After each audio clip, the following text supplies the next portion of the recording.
Hello, I'm Henecy Marquez. Today we will discuss about the process of mitosis and meiosis. Now, let us know what mitosis is. Mitosis is a process of nuclear division in eukaryotic cells that occurs when a parent cell divides to produce two identical daughter cells.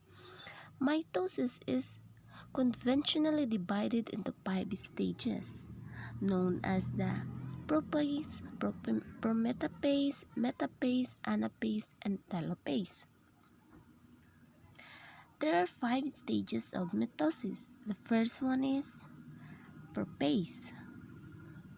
Prophase is the first stage of cell division in both mitosis and meiosis, beginning after interphase.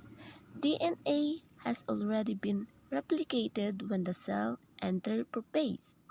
The main occurrence in prophase are the condensation of the chromatid and the disappearance of nucleus. The second one is the prometaphase. Prometaphase is the second phase of mitosis, the process that separates the duplicated genetic material carried in the nucleus of a parent cell into two identical daughter cells.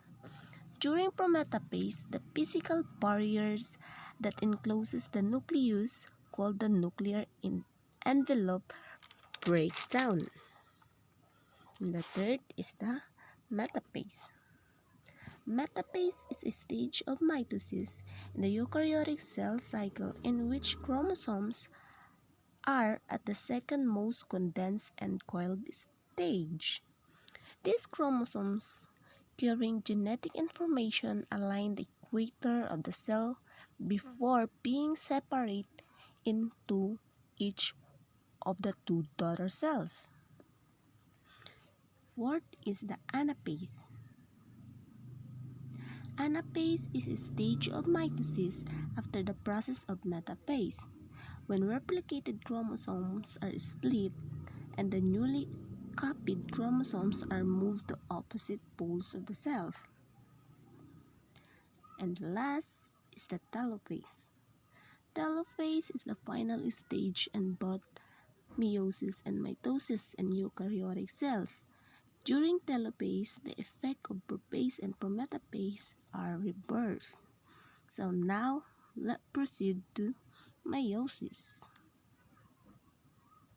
Meiosis is a process where a single cells divide twice to produce 4 cells, containing half the original amount of genetic information. These cells are our sex cell, sperm and males, eggs and females. During meiosis, one cell divides 2 to form 4 daughter cells. Interphase.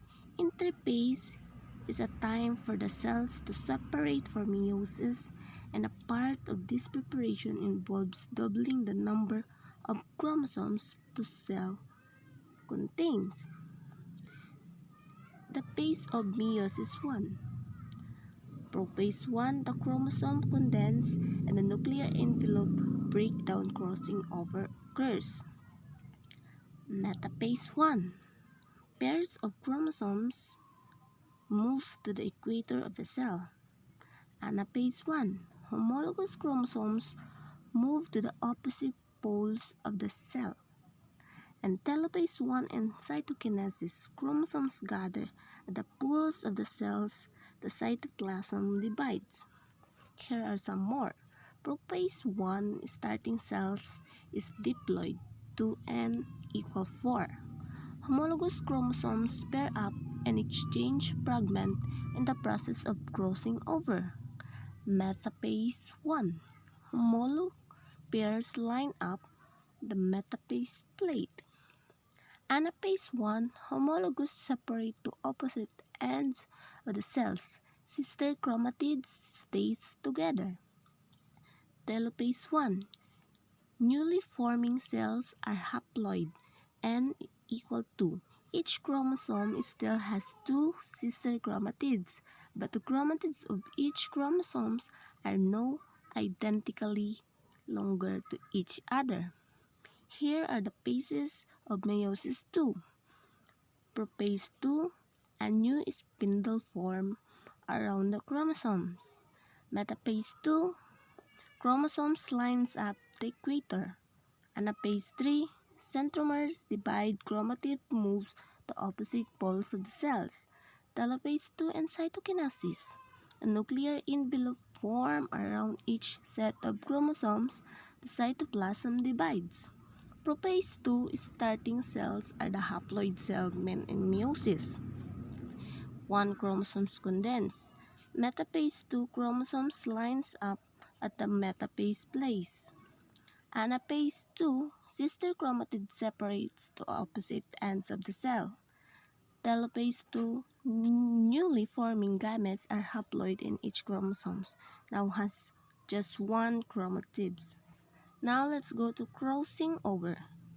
The point where homologous cross over and exchange genetic materials are chosen more or less at random, and they will be different in each cells that goes through meiosis.